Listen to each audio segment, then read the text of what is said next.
Olá, bom dia. Hoje é o dia 9 de maio e estamos chegando ao fim do nosso tempo de quarentena aqui na França. E eu gostaria de, então, ler em Romanos capítulo 1, verso 20. Porque os atributos invisíveis de Deus, assim como seu eterno poder, como também a sua própria divindade, claramente se reconhecem desde o princípio do mundo, sendo percebidos por meio das coisas que foram criadas. Tais homens são, por isso, indesculpáveis. É assim que começa essa maravilhosa carta de Paulo à Igreja de Roma, aos crentes, aos cristãos de Roma. É uma carta, uma carta que muito conhecida, inclusive, na proclamação do Evangelho do Senhor Jesus. Ela vai abordar temas de suma importância, como a redenção, a justificação, a reconciliação.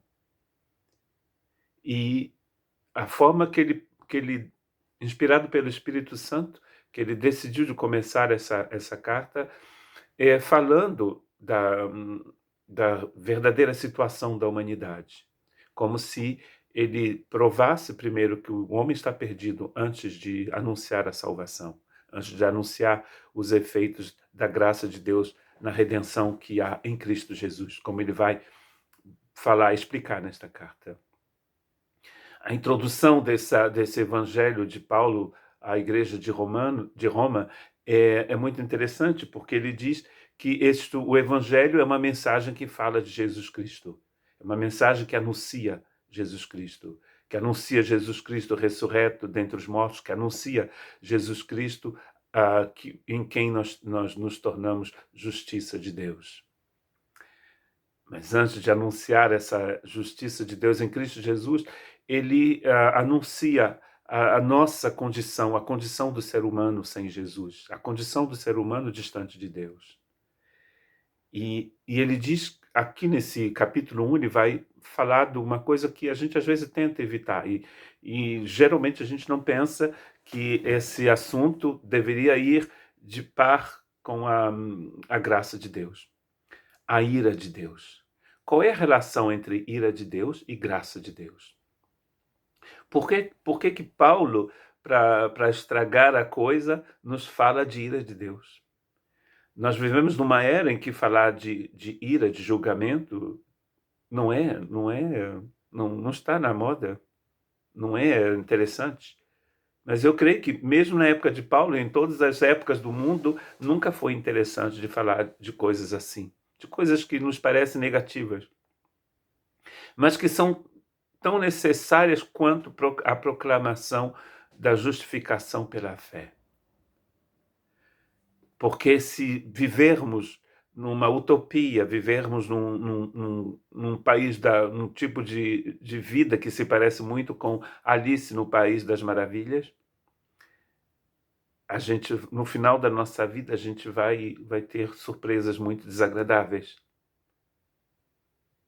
Porque Deus não, embora Ele nos ame de um amor eterno, Deus não ama aquilo que é errado em nós.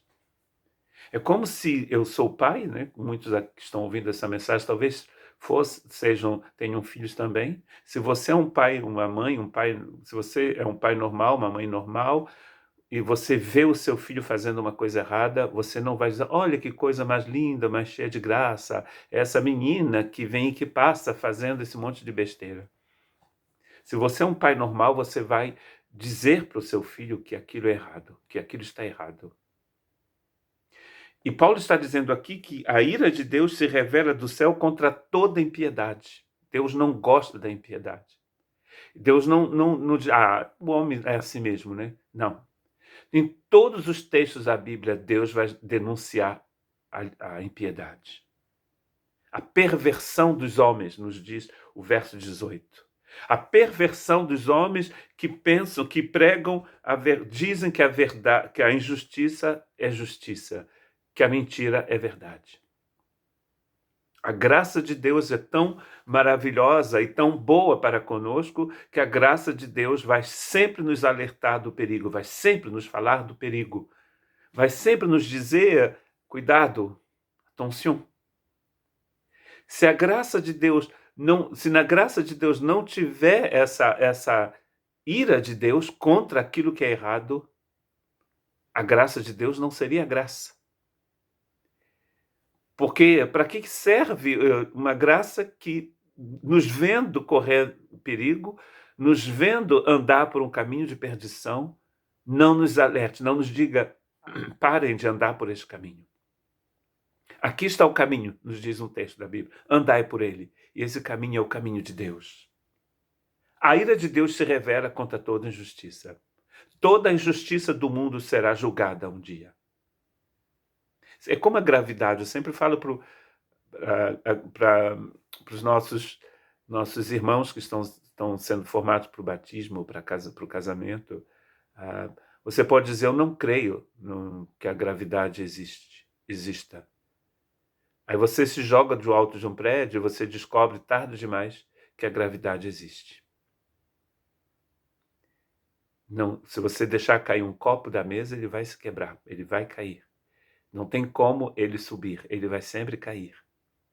Mesmo que você não acredita no julgamento de Deus diário na vida do homem, ele existe. Como já disse algumas vezes, toda palavra torpe, toda palavra ruim que sai da minha boca vai voltar sobre mim mesmo. Toda semente que eu jogo, eu vou colher. É uma lei divina que é como a gravidade. Se algum corpo entra em movimento, ele continua se movimentando. Se não tiver solo, o seu corpo vai continuar caindo sempre.